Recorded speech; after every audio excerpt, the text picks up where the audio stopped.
Welcome to the one you love to hate. You've heard about EBT cards being in danger of being revoked from beneficiaries.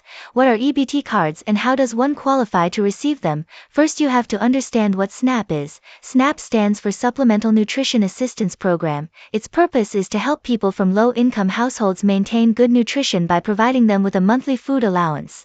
EBT, which stands for Electronic Benefits Transfer, is the electronic payment system through which SNAP payments are processed. Previously, SNAP was known as the Food Stamp Program. Beneficiaries, or rather account holders, had to present paper stamps to pay for groceries. However, account holders found these food stamps embarrassing, so SNAP was created to issue them EBT cards that looked like regular debit cards in order to avoid the humiliation of food stamps. Before July 2025, in order to qualify for SNAP, a household's total income before deductions had to be at or below 130% of the poverty line. The household's income after deductions had to be at or below 100% of that federal poverty line. Assets had a limit of $3,000 and $4,500 for households with a disabled or elderly family member. Retirement and education savings did not count as assets. Households with a disabled or elderly family member were exempt from gross income tests. States could adjust some of these requirements. ABAWD, which stands for able-bodied adults without dependents aged between 18 to 54, excluding veterans. The homeless and youth aging out of foster care were limited to claiming SNAP benefits for only 3 months in a 3-year cycle and had to meet one of 3 further requirements to extend their benefits, including participating in a work program for 80 hours a month. This restriction could also be waived if you lived in an area with a relatively high unemployment rate. Eligibility requirements updated annually on October 1st. The Democratic states are much more flexible with their requirements, making it easier to qualify for SNAP. You could not use your EBT card to buy alcohol, cigarettes, vitamin supplements, non-food items, or hot foods. If you had an elderly or a disabled member of your household, you would have to reapply every 12 to 24 months. You could only apply in the state that you lived in. On Independence Day 2025, President Trump signed the One Big Beautiful Bill Act, which made changes to SNAP. The age of able-bodied individuals expected to meet work requirements has increased to 65.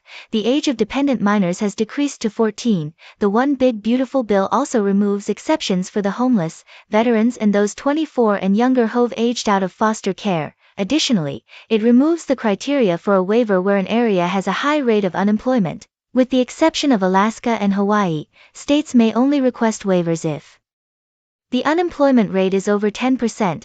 Before July 2025, refugees, those granted asylum, victims of human trafficking, Cuban, Haitian entrants, and holders of an Afghan and Iraqi special immigrant visa were eligible upon arrival provided they met SNAP requirements. They could continue to claim even after getting a green card. However, your chance of getting a green card is lower if you have been an immigrant SNAP beneficiary because it shows that you will be a burden to society. It should also be noted that lawful permanent residents have to wait 5 years from the date of obtaining their lawful permanent resident status in order to claim SNAP. So basically, the Democratic Party was punishing immigrants who followed the letter of the law while rewarding those who didn't. Under the One Big Beautiful Act, refugees are no longer federally eligible to qualify for SNAP benefits. However, states may use state funds to accommodate them. Other immigrants excluded now include those granted asylum, victims of human trafficking, women who filed a petition under the Violence Against Women Act (VAWA), those granted humanitarian parole for at least 1 year, and those granted a withholding of removal. Abuse of SNAP by beneficiaries. Account holders include committing fraud by lying on application,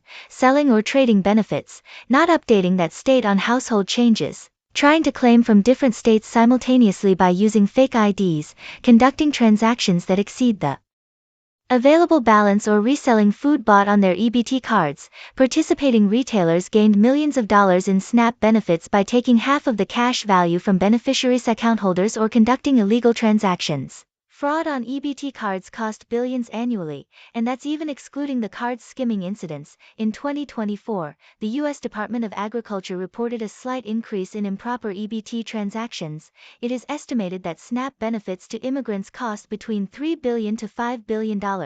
42 million households are dependent on SNAP, not individuals, households. The disadvantage of SNAP is that it encourages families with minors not to work. It discourages self Sufficiency. While promoting dependency and self-entitlement, SNAP is supposed to be an extended helping hand as a temporary solution for those who have the ability to work, not a means to be a burden on taxpayers who work hard to keep the economy healthy. The current government shutdown has resulted in a funding lapse. States have to dig into their own funds for SNAP's November payments, like SNAP. WIC is a supplemental nutrition program for women, infants, and children up to age 5. WIC account holders face the same risks as SNAP account holders. The government shutdown might be a blessing in disguise, pushing able-bodied beneficiaries to grind for their daily bread. A 2015 study showed that there was a higher rate of obesity amongst SNAP recipients than those who did not have SNAP benefits. A 2016 study showed that 23% of SNAP spending was on junk food. It makes sense. Junk food is cheaper as a short-term solution, however there are ways to eat healthier while stretching your dollar. Example: eating boiled or steamed grains such as beans, lentils, split peas, and rice. They cost little and expand when cooking. Many studies over the years showed a link between a dependency on SNAP and obesity in women.